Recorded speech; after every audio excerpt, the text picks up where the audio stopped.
सुप्रभात बच्चों, हम मात्राएं पढ़ रहे थे। हमने कुछ मात्राएं पढ़ ली है, उनका मैं एक बार आपको दोहरान भी करवाऊंगी। लेकिन आज हम पढ़ेंगे री की मात्रा। जैसे ऋषि जिसको आप बोलते थे ना री, अब उसकी हम मात्रा पढ़ेंगे। री, इसका उच्चारण कैसे होगा? री। कै मेरी जोड़ा क्री, कै मेरी जोड़ा क्री, त्रै मेरी जोड़ा त्रि। तो इसका उच्चारण जैसे हम करते आए हैं, उसी प्रकार से इन मात्राओं को हम पढ़ेंगे। और जिन जिन मात्राओं को हम पढ़ चुके हैं उनका मैं एक बार आपको दौरान बता देती हूँ। ए की कोई मात्रा नहीं थी, ए की, ठीक है, ए की कोई मात्रा नहीं होती है। आ की हमने बताई थी डंडे वाली मात्रा। किसी भी शब्द आता है उसमें हम कै में डंडा जोड़ा और मिलता है तो उसको बोल देंगे का। फिर हमने पढ़ी थी ई की मात्रा, जो कि इसका भी उच्चारण थोड़ा धीरे होता है, जोर लगा के नहीं होता है। जैसे कि हमने जोड़ा था कै में ई जुड़ गया है तो उसको क्या बोलेंगे? की। इसी प्रकार से ये बड़ी ई की पढ़ी थी हमने। बड़ी की मात्रा वर्ण के आगे से लगती है और छोटी की मात्रा वर्ण के पीछे से लगती है, ध्यान रखना है हमेशा। तो इसमें अब जोड़ेंगे हम की, तो कै को ई को साथ में बोलेंगे की, लंबी तक नहीं बोली जाएगी। इसी प्रकार से हमने पढ़ी थी ऊ की मात्रा इस प्रकार से होती है। तो जैसे हमने कै में ऊ लगा दिया, हमने हु। बड़े ऊ की पढ़ी थी हमने, कै में बड़ा ऊ लगा दिया इसमें हमने, तो इसको भी हम थोड़ी लंबी लंबी बोलेंगे, जोड़ देंगे हु। जैसे की हु हो गया। अब आज हमारी है री की मात्रा। वैसे आप क्लास में पढ़ चुके हो मात्राएं, लेकिन हम इनका एक बार दोहरान कर लेते हैं तो आपको याद रहेगी कि हम कौन कौन सी मात्राएं पढ़ चुके हैं और आपको पाठ अच्छे से पढ़ना आने लग जाएगा। जब तक आपको पाठ पढ़ना नहीं आता है आप आगे कुछ नहीं पढ़ पाते हो। तो आपको घर पे अखबार भी पढ़ना है, न्यूज़पेपर आता है ना, तो उसमें जो मैंने आपको मात्राएं करवा दी है तो वो मात्राएं आपको उनमें पढ़नी है। कि आपको न्यूज़पेपर पढ़ना आ गया है तो फिर आपको सब कुछ पढ़ सकते हो। तो आज हम पढ़ेंगे री की मात्रा। जिस प्रकार से मैंने बताया था कि री की मात्रा का निशान होता है ये वाला, ठीक है।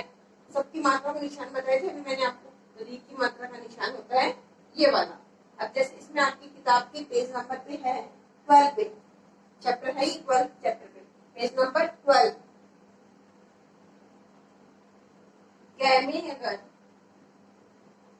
प्लस ये री की मात्रा है, ठीक है, तो ये आपको अगर ये दिखाई दे रहा है तो इसको इसके साथ में बोल देना है। कै को और री को आपस में जोड़ के बोलो क्री। अगर ये मात्रा दिखाई दे रही है तो अब इससे क्या होगा? मात्रा कैसे होगी? इसकी मात्रा कैसे लगेगी? कोई हम ये तो लिखेंगे नहीं इसके साथ में, इसकी मात्रा हम इसमें ये लगाएंगे, यूं इस प्रकार से। क्यों लगती है? तो ये वाली मात्रा आपको याद है कि कौन सी होती है? री की मात्रा होती है ये वाली। तो आप फटाफट इसमें कै में री जोड़ दोगे तो क्या बन जाएगा? क्री।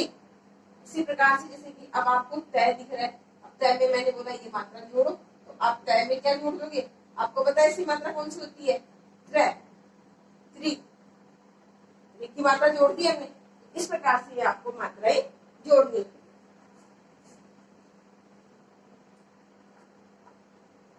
पहला शब्द है आपका जैसे कि क्रय, क्षय, कै। कृषक, कृषक माने किसान। क्या है? किसान। कृषक माने क्या होता है? किसान। कृषक का मतलब क्या होता है? किसान। हमारा, ये तो सबको इजी सा पढ़ना आता होगा। हमारा उपकारी, उपकारी। ये मात्रा तो आपको पढ़नी आने लगी तो बहुत आपको इजी सरल लगती होगी। ये तो हमें मैम पढ़नी आती है, हम ये तो पढ़ लेंगे। आती है ना पढ़नी? इसी प्रकार से दूसरी वाली लाइन है, तय में अभी जोड़ना बताया था आपको त्रि, तृण। तृण मानी घास। क्या होगा? घास। क्या होगा? घास। तृण व अन्न अलग अलग करता है। वह अन्न, अन्न मानी अनाज, अलग अलग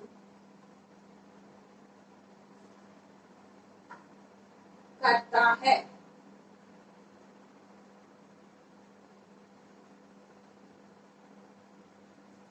अनाज को और घास को अलग अलग कौन करता है?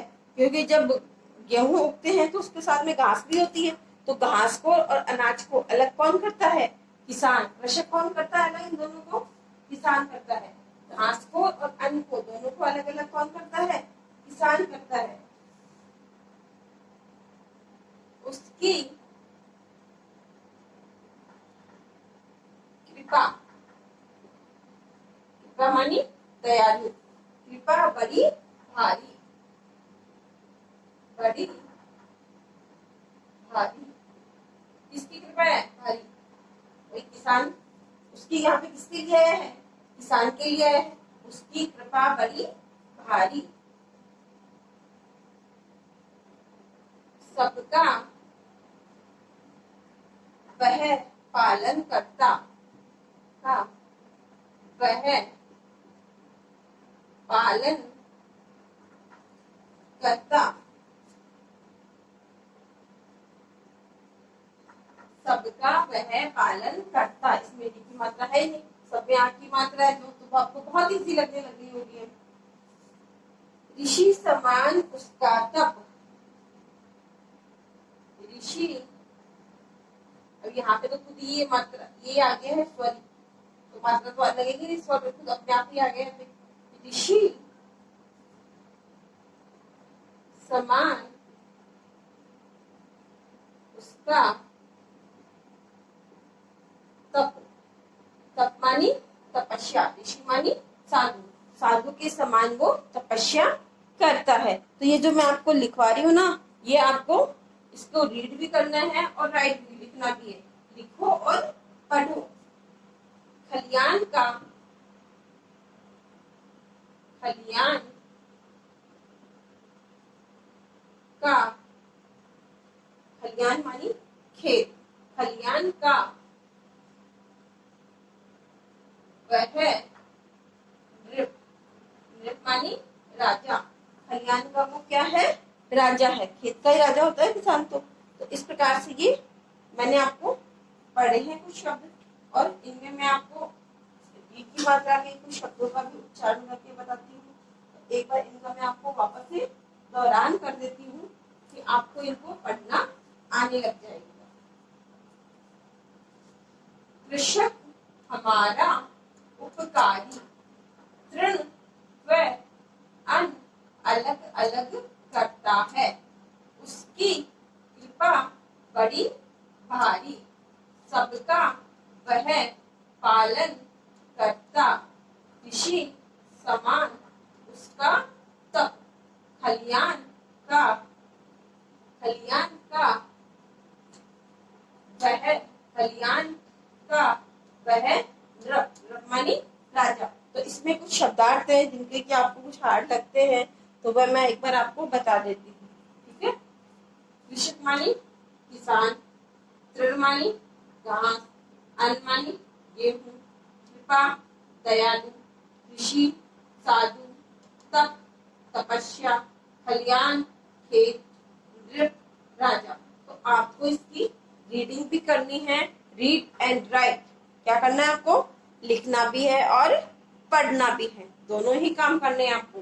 तो मैं इसकी आपको जो फोटो भेजूंगी ना, तो उसमें रीड एंड राइट दोनों लिखे हुए हैं। तो रीड मानी पढ़ना है, राइट मानी आपको लिखना है।